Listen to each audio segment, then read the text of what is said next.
Coming to you from the building that also hosts Inside the Actors Studio, it's Ventriloquism Weekly.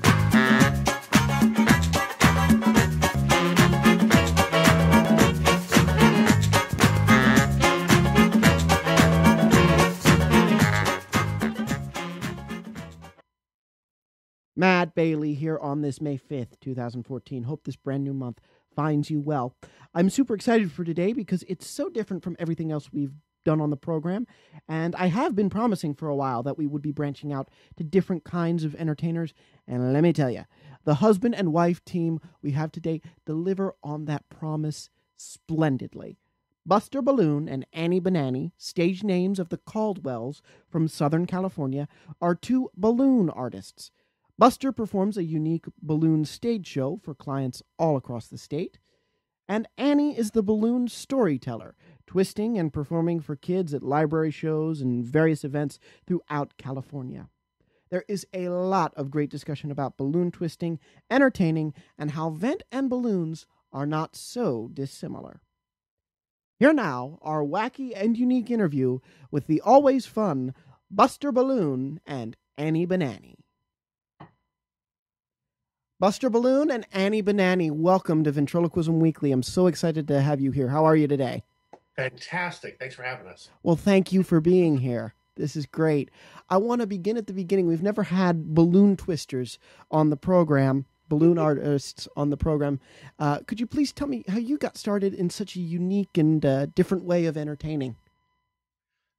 I started because I didn't have a life. Just a lot of free time on my hands and a bag of balloons. Kind of started there. Actually, I started out when I was a kid. I loved art. I started drawing and sculpting when I was like 3. And then when I was 5, I saw my first magician on TV and decided that's what I wanted to be when I grew up. And so I played with art and magic for the next 13 years or so. And then around the time I was 18, I discovered balloon twisting. And that was like the perfect mix of the two mediums. It was being an artist and being creative, but being a ham at the same time. That's great. Annie? I was a preschool teacher, believe it or not. And they wanted me to help with a party, and I thought, oh, sure, I'll be serving food or cleaning bathrooms or something. And they taught me how to do this. And I thought, this is the coolest thing I've ever done. And so I kind of just started doing it. That's awesome. So now the next logical question here before we get into each of your careers is, how did you two meet? We met at a balloon convention. Awesome. Strangely enough. Who'd have thought we'd run into other balloon twisters there? So it was my first time teaching at a national event. I'd done like local workshops and things, but this was my first big convention appearance. Mm-hmm. And back then, there just weren't a lot of attractive people at balloon conventions. Mm-hmm. It just wasn't a pretty bunch, honestly. Wait, you just picked the best of the lot? Is that what's it? I'm getting to that part. Tell a story. So anyway, so not a pretty group. By our own admission, we weren't. So I was teaching my first class at this convention, and in the front row was this beautiful woman, which I didn't expect to see at this convention because, again, we don't attract attractive people normally in that type of venue. So I spent the next 3 days trying desperately to catch up with her and talk to her, and kept missing each other by seconds. I'd see her and go to say hi, and somebody would snag me for a side conversation, and she'd be long gone by the time I escaped. And 3 days later, we finally got to sit down and chat at the closing night dinner, and that was it. It all started from there. That is so sweet. That's why I love this business and the people in this business. It's just so many different and unique stories.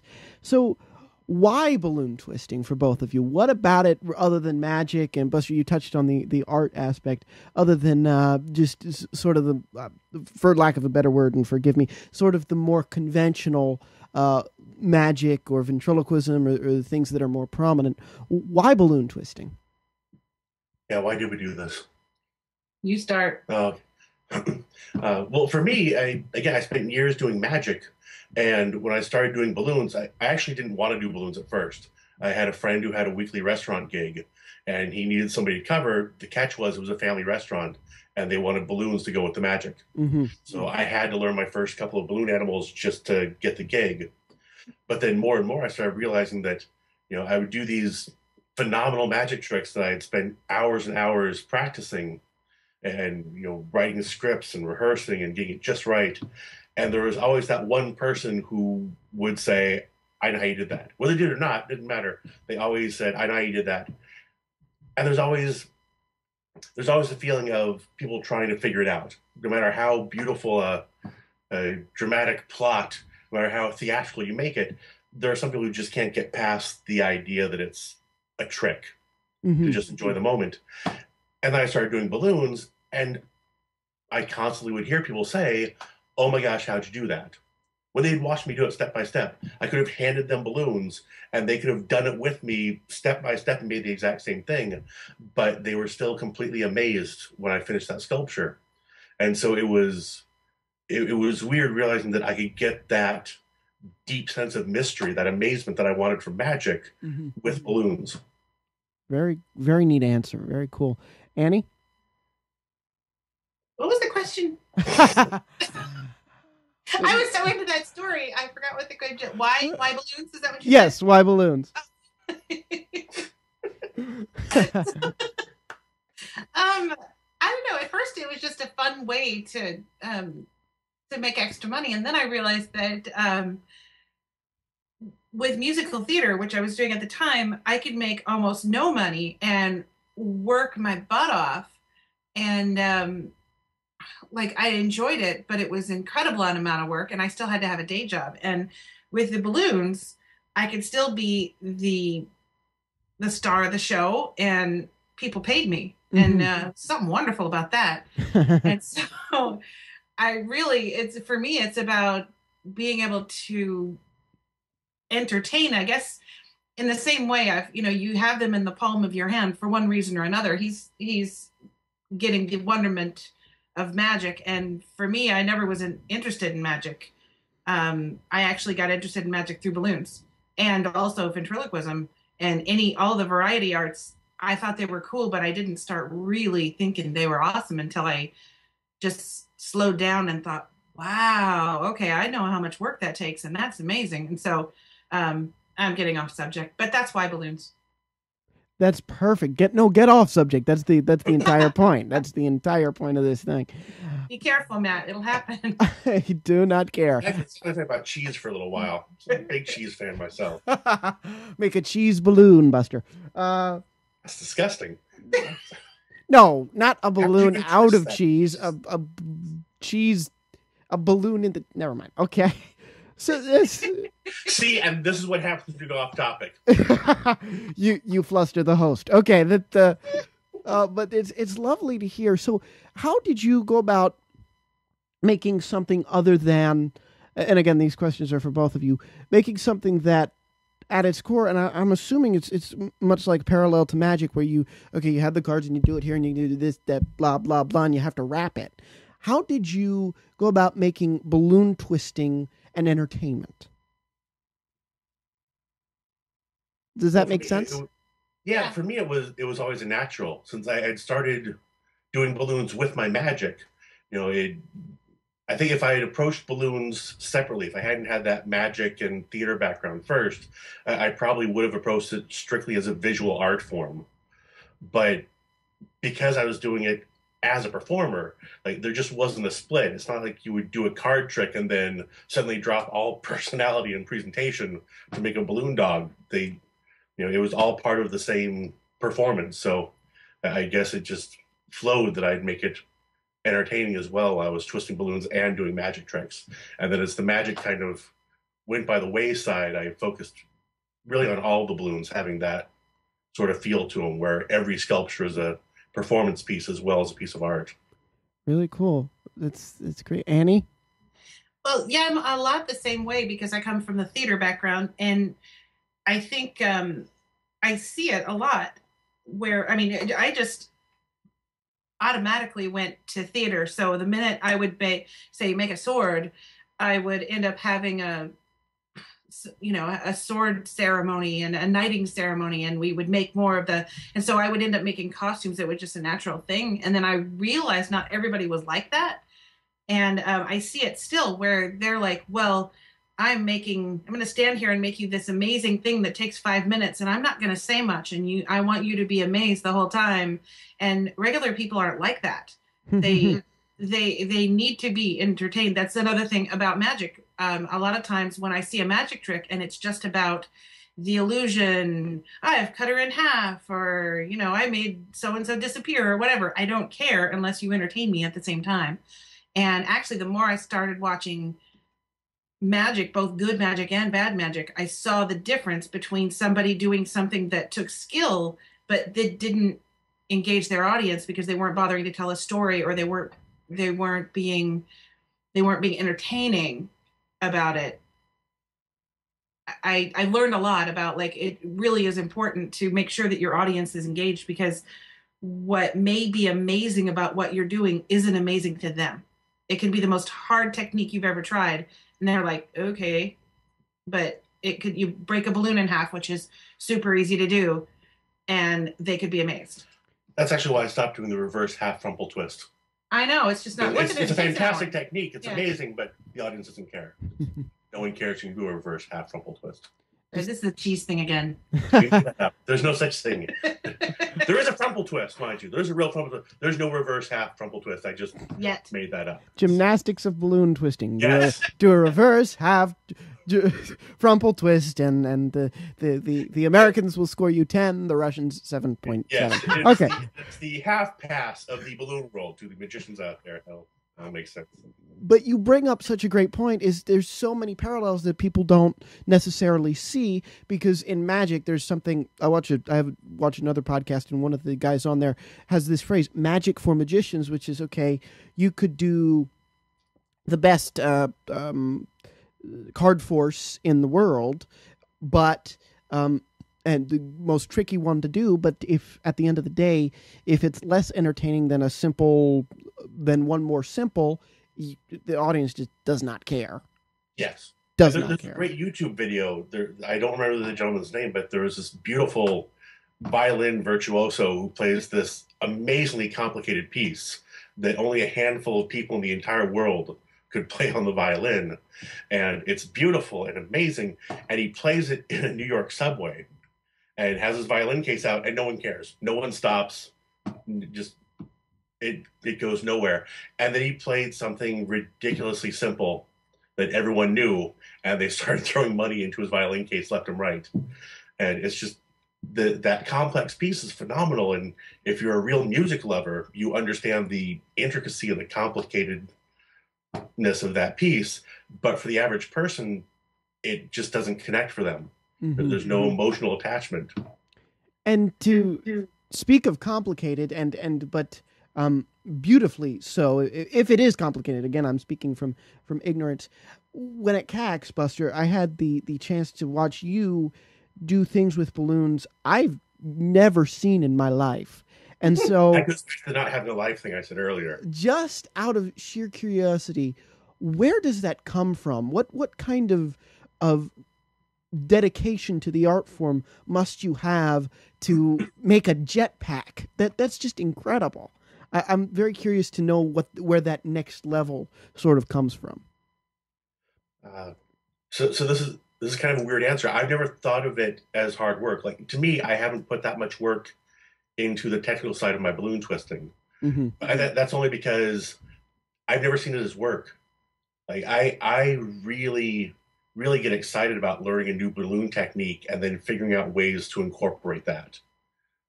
And same goes for performance. If there's a skill set that I really need to learn to do something really that I think is going to be great to add to my show, it's never felt like work.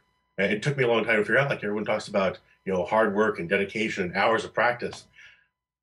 I think the most important thing is you have to love it. Like, you just got to be passionate about it. And once I made the art connection with balloons, because I didn't at first. When I first started doing balloons, like I said, I learned them begrudgingly so I could get a gig. But the more I started doing them, and I started seeing the parallels between that and the art training I'd had, that all the same concepts applied. Once I made that connection, I was just on fire to see what I could create next. Yeah, and then it's play. Mm-hmm. And it's like, same with anything. When you're really fascinated by it, you don't think that you're doing statistics when you're figuring out the statistics of baseball. And kids will figure out all that really hard math stuff, and then they'll like go to math class and go, "Oh, this isn't any fun." Well, they're doing it already, and we have things called jams. I don't know if you guys do this in ventriloquism. I can't say the word ventriloquism unless I really think about it. It's a really hard word for me. I don't know. Like, no problem. It's a hard word for a lot of us. Like my mouth goes dumb when I try to say a really tough word. So yeah. Why would people who try to talk without moving their lips come up with such an insanely complex word for what they do? Ask Jay Johnson. It has some Latin roots. Jay, can you help us? Jay? Okay. Jay, if you're listening, please just... You know what? I remember him talking about the Latin roots on his wonderful DVD.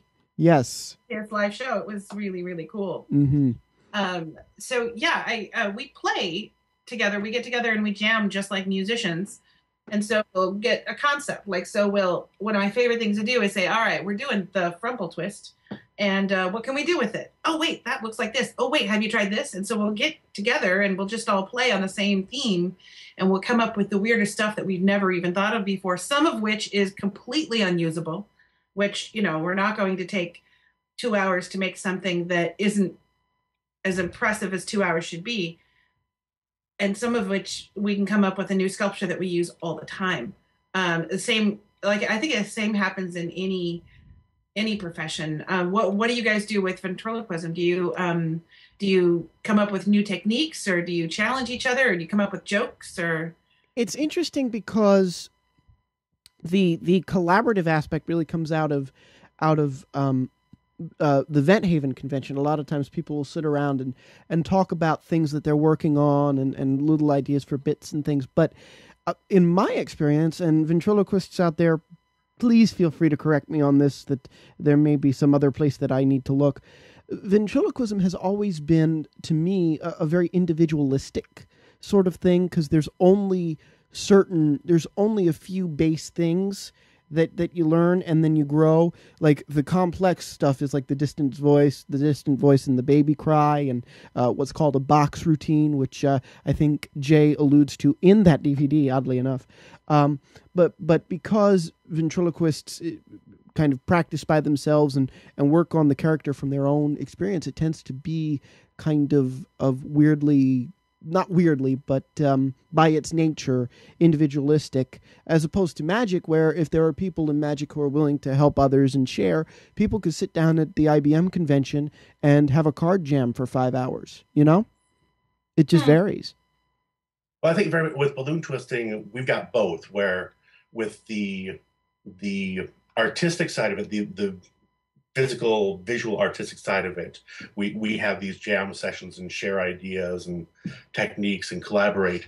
With the performance side, not so much. I think it's in part because, like you said, there are certain skills that you learn that go with that, but then you're kind of on your own to figure out what to do with them. Mm-hmm. That's really just its basic performing skills.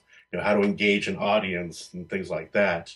But also, balloon performance, especially for performers in the U.S., is such a new art form. The idea of not just twisting balloons for a line of kids and trying to mow through them as fast as you can, mm-hmm. but actually trying to make it, whether you are performing for a group of people on stage or if you're doing twisting for a line of people, to try to make that engaging and entertaining is really new. And in a lot of ways, I don't think we share a whole lot or jam a whole lot on the performance side, because we're all just too new at it to like there are no real gurus yet mm-hmm. to turn to for advice, and we're all sort of stumbling around and trying to figure it out for ourselves. Well, that's the thing about ventriloquism, and I don't mean to make it sound like we don't help each other. In fact, it's quite the opposite. It's we help each other more so than I think we collaborate with each other, I think is the fair way to put it, because I have had people look at some stuff of mine and give me some notes on things that no matter how long I stare at that YouTube video, it takes somebody else outside to go, okay, that puppet is dead for 30 seconds, fix it. So we help each other based on what we have, but I don't see a lot of sort of coming up with stuff together, because with ventriloquism, I think ventriloquism is the art form where each individual person is more individualistic than any other sort of performance art out there, because you have your card magicians, you have your stage magicians, and you have your illusion magicians, and they're all going to think along sort of the same lines, if not a bit differently. But with ventriloquism, there's really only one main format, which is on the stage, except for some walk around. And then you have people that just, and then you kind of really have to go your own way within that structure, if that makes any sense at all. Okay. Yeah. So, I can see a lot of times where we will sit and talk about routines and ideas for certain parts of a performance. Like if you really know somebody really well, like, well, Buster and I do this, and we do this with some of our close friends too, where we'll get we'll jam on an idea of, it'd be really cool to do such and such, mm-hmm. and we go back and forth on the idea, and sometimes on the execution of it. But I tend to I don't rehearse as much as most people. One, because I don't like to rehearse, but also I tend to the sculpture I do. Yeah, you pointing to yourself, Matt. Don't say that out loud. That was the point of me pointing. But if he wanted them to know, he would have said it. Pointing to himself, that implies that's not supposed to be, because they can't see him. That was between us. He was trying not to interrupt me. Yeah. But yeah, when I do rehearsal, it's about flight time with me, because so much of what I do is it's loosely planned, and then the audience and I make it up together. Mm-hmm. And because I do storytelling, but it really, the kids are up there with me, so I can talk about it and plan it as much as possible. But as soon as they get up there, then it's completely new. So if I have a new show, I have to do a couple of rehearsal shows with real children Mm-hmm. before I know what it's going to be. And, what the whole routine wants to be. But a lot of times I'll do exactly what you were saying, Matt, and I'll videotape it, and I'll also get my friends to come to my show. Yeah. Say, like I have the same show usually every, a new show every summer, but the same show all summer. And so I'll ask my friends to come to my first couple and tell me what they're seeing. Mm-hmm. And they'll do the same thing. Like, you stood in front of that kid for 3 minutes and ignored your volunteer. Did you notice that? Oh, okay. Yeah. I'll bring him up on stage later than things like that. Mm-hmm. And that is a perfect lead into my next question here, which is, and I'm sincerely asking this, who books a balloon artist? Who books, Buster, for your stage show, Annie, for your storytelling? Who books somebody that does something so unique and different? Because when you think I want to book entertainment for corporate or this, you think magician or you think ventriloquist. Balloon artist, to me, because I don't see a lot of it, that takes a lot of great and creative and awesome thinking on the part of whoever's booking it. So I agree. And who are your clients? The people who hire balloon performers, not just balloon twisters, but balloon entertainers, Mm-hmm. are by far the smartest, most sophisticated clients out there, and should be commended for their wise choice. Just in case they hear this, We have to educate people to what we do. Yeah, that's it's a double-edged sword for us. On the one hand, it is a tough sell because most people have never heard of a balloon show. Mm-hmm. If you say you're going to come to their school or their library and do a balloon show, they still assume that you're going to line up 200 kids in front of you and twist balloons for them for a couple of hours. The other side of that is it immediately intrigues people because they have never seen or heard of a balloon show before. They are just fascinated by the concept and they want to know more. Mm-hmm. And so that definitely gives us an edge. As in a lot of ways, my show, I'm still a magician at heart. I don't like to admit it, but I really am. And so there's a lot of magic in my show. And really, I could book it as a magic show, but selling it as a balloon show instead, just the clients who are going to love it are the ones who seem to be intrigued by that concept from the very start. And then it just gives that little bit of an edge over the competition. Mm-hmm. There's hundreds of magicians in the LA area, probably thousands more. We haven't checked the sewers and stuff. They're out there though. There's a lot of them. They're hiding every little corner and crack, they're out there. But there's so many magicians in this market. And the moment I stopped promoting myself as a magician and put balloon show on all of my advertisements, my bookings shot through the roof. Crazy. Annie, who books storytelling, balloons? What are your clients? A lot of them are the same as Buster's clients. Awesome. The difference is Buster years ago came up with the tagline balloon storyteller for me, because I really do everything I do is story based, and I don't have a lot of magic. Mine's, you can really see my musical theater background. In fact, for a while I had some music in my show as well. We did like a little music video, and I say balloon theater for people, and then I explain how what it's like to be at my show. And it takes a little bit longer for me to explain what I do.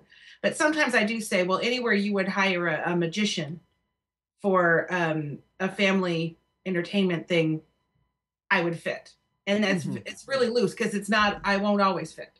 But I tend to do a lot of educational stuff too, because I come from that background as well. And so I do a lot of school shows, and Buster's doing school shows now, right? Yep. Yeah. For a while, he was just fluff and nonsense, and I knew that he was going to find something that he really, really loved, a really cool idea, and now he's probably going to be better than me at school shows. But he's got years and years on me too. I'm not that old, for God's sake. It sounds like I'm ancient. Ancient, yes. Decrepit or something. But he actually helped me when I first started, because I'd never done a show without a director. So I'd been, in shows where there'd be more than one person on stage and a director telling us what to do. And then so I get out there and I try to do something without a director, and I had to teach myself how to watch for audience reaction, and how to watch myself on video, which is, still painful for probably everybody.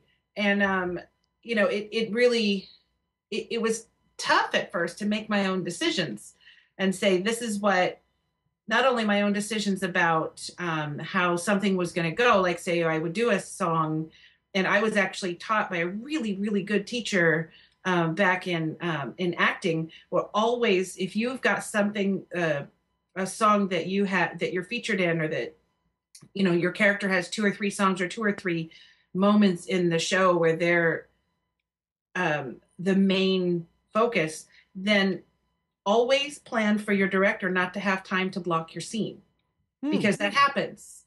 And so you should always block your own scene and have something ready. And not only will that save you if the worst happens and they don't have time for you, but it also makes you understand what you're doing so much better. And when you get ready to work with the director, then you know what to do. So I could do that with a scene or with a song, but when it came to an entire show, I was really kind of lost at sea, until Buster helped me figure out I learned a lot from magicians at that point too. What's the flow of a show? Where are the high points, the mellow points, all of that. I'm still learning comedy writing, and that's why ventriloquism really fascinates me, to write a duo, to write a comedy bit for 2 people when you're both the people is pretty amazing to me. Well, it still amazes me, and I think no matter how long you are in whatever business you are, the comedy writing will always evolve and always be something that grows. And it still amazes me. I look at some people that have been able to write these fantastic routines, and I'm just, how can I be like you? How can I be you? It's so you've actually wonderfully hit one of the points that just a lot of us feel about how this works. And so the last question I have for you guys is, what's next for ballooning? But not just ballooning. What do you want to see from people who entertain? That's a big question. You want to go first? You want me to go first? Go ahead. You do it. I did all the other ones first. I know. Like you're the boss or something like that. I don't know. Right. Not touching it. Not touching it. Good call. Good call. I just called you Mart. I just made up a new name for you. Great. Right before this phone call, I was taking a nap, and this is one of the reasons I never take naps. Is it takes me a little while to wake up. Make up new words apparently. So, what would I like to see in entertaining? And balloons, yes. And balloons. Actually, in balloons, I'd like to see people stop being navel gazers and pay attention to their audience, because we've gotten into the habit of how quickly can I make a bunch of balloons, or how complicated can I make one balloon, but they're forgetting that there's a whole audience there watching them. Mm-hmm. And that's what I'd like to see in ballooning specifically, is more entertaining and less of a commodity, like, balloon dog, balloon dog, balloon dog, balloon dog, sword, balloon dog, and it's all just this big line. But what I'd like to see in entertaining, and especially for entertaining kids, is for people to care what kind of connection they're making, not only with their audience, but with their volunteer, with maybe specific people in the audience. I think that people get too much about, here's how wonderful I am, and they're in their own brain, and it's all about them. When somebody's hiring you, it needs to be all about the people who are hiring you. So all about the kids that you're performing for. And I think that we tend to get into our egos so much that we forget to make every single show special for the people that we're there for. Mm-hmm. And I see it so much when I see performers. And the hallmark of a really great performer is that they are paying attention to the connection they're making with the audience. And that's why they're good and fun to watch. So what about you, Buster? Yeah, same thing. Something else. Well, I'm glad you understand and you realize how smart what I just said was. I was just taking the easy out. I think for balloon twisting, I want to see the entertainment side and the artistic side come together more. As much as I've seen the performance side of it grow, and there are more balloon twisters who are interested in doing stage shows and that sort of thing, they're still not focusing on being entertaining while they're twisting just for a group of kids somewhere or in a restaurant, going table to table. So I want to see more of that integrated. Over the last 20 years, I've seen the art form, the physical art form of balloon twisting evolve so much. And, we've gone from simple 1 and 2 balloon sculptures to fashion shows with these amazing ball gowns made out of balloons, things like that. Mm-hmm. And that's amazing. It's fantastic. But a lot of times people are still making those sculptures in front of a live audience. And if you're making it in front of a live audience, either the sculpture had better be so compelling and the process had better be so compelling that people want to stand there and watch it for however long it takes, or you better bring something entertaining to it as well to make them want to watch it and want to watch you, because they have to be engaged with that whole process to really care not only about you but about the sculpture as well when it's done. Mm-hmm. And for performers in general, I want to see performers take advantage of what's out there for them. I don't know if you and your listeners are aware, but there's this amazing thing called the internet now that's fantastic. I don't know. It's really, I think it's going to catch on. I really do. But when I first started out as a performer, it was so hard to track down a mentor. Mm-hmm. I've studied with Abner the Eccentric, who's just genius. I love Abner so much. And listening to Abner talk about wanting to study with Marcel Marceau when he was fresh out of high school into college, and the only way he could find Marcel Marceau was to fly from the U.S. to France and look up Marcel Marceau in the Yellow Pages. Wow. And here's the thing. So he picks up and goes to France, not knowing where Marcel Marceau is, not knowing that he can actually get into Marceau's school to study with him, just goes there on the chance that hopefully he will find this man and be able to work with him. That's some hardcore dedication right there. What's the outcome of the story? I'm just curious. Amazingly, he did not find Marceau, but he found Marceau's teacher. Wow. and he studied with at the Lecoq School, which is where Marcel Marceau had come out of, Mm-hmm. and that was actually a lot of the basis for Avner's genius. Now, and it's a great story. You should actually get him on the show Yeah. and talk about it, because I'm not going to do it justice, but it's a really fascinating story of how that whole thing came about and how it really transformed him as a performer and an artist. Wonderful. But now it's so easy to find your mentors. Mm-hmm. You know, and it's so easy to find new mentors. You know, YouTube and Facebook. Just look at who your friends are looking at, and then go exploring and find new people. And the great thing is, it's so. I don't want this to sound weird, but it's so much easier to go and work with these people now.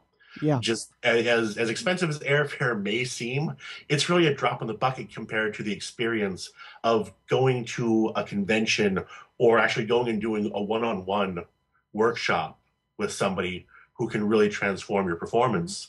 And even if you can't go there personally, thanks to things like Skype, you can now study with those mentors virtually and have that experience.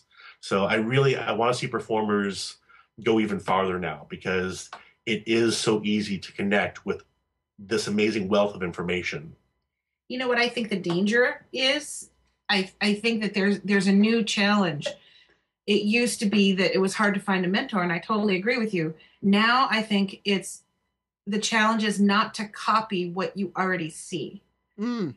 And you know, we were having this conversation the other day about somebody would come out with a new song, and then automatically there's like 6 or 7 covers of it on the radio, which didn't used to happen until usually 20 years after, and then there'd be a new cover. But now there's so many. I think that if I hear one more version of that Frozen song, yeah, I swear. Make an Elsa balloon and be like, yeah. Effigy. And she's not even the hero of the show anyway. I have no idea why they don't think Anna's the coolest ever. Right. But we won't get into that. But but I think it's important that with how easy it is to get information, and what I've learned is a lot of people that have grown up with the internet don't realize, they don't understand about intellectual property, or about, you know, and this has always been happening, where people will steal a routine or, you know, copy a routine. Now, I think that people aren't realizing the value of something because it's so easy to see, that sometimes they would think that, you know, oh, no one's going to mind if I do that routine. And they don't realize the work that goes into it. And I think that's going to be our new challenge, is to make sure that we instill in the people who are newer to performing, how important it is to, you know, yes, you can be inspired by this stuff, but don't just rip it off. You need to come up with your own stuff. That's incredible, and an incredible note to end on. Buster Balloon, Annie Banannie, thank you so much for coming on the program today. Thanks for having us. I'm excited. I didn't know what we were going to talk about, so this is really cool. That's great. I usually don't either. That's the secret of this. Thank you both so much. Thank you again to the Caldwells for a great discussion. It was so much fun to get to talk to you guys, and so cool to explore such a different realm of entertaining for family and kids. It was great. Thank you so much for coming on the program. And now on to some sobering news, or at least it's sobering to me, because whenever I have to step away from this, I always miss it. But unfortunately, we've reached that time in the semester here at school where I have to focus on finals, and this semester is crazy. I have 3 finals in one day, so my brain will be fried. So next week is our season finale, Monday the 12th, and my extraction date, as I call it, from New York is the 16th. And once I'm home, well, you'll find out more about what's going to go on during our break next week. But don't fret yet. We have a fantastic legend of ventriloquism. He was so excited to share what he's learned throughout his long and decorated career in this art form. A true rags to riches story for sure. And that's all I'm going to say for now. You got to tune in next week to find out who it is. This is so cool. We go out in such a big way. Okay. You can find us on ventriloquismweekly.podomatic.com. I could say that in my sleep, ventriloquismweekly.podomatic.com. Facebook.com, search for Ventriloquism Weekly -podcast for ventriloquists. You can tweet us now. We have a Twitter, and I'm a twit. So, yeah, it fits. At Talk42. See if I could ever get out what I need to say in 140 characters or less. Anybody that knows me knows that that's not happening. And, of course, we are always on iTunes by searching Ventriloquism Weekly. I will see you next week for our second season finale. Signing off for Ventriloquism Weekly, I'm Matt Bailey, reminding all you vents out there to keep talking for two.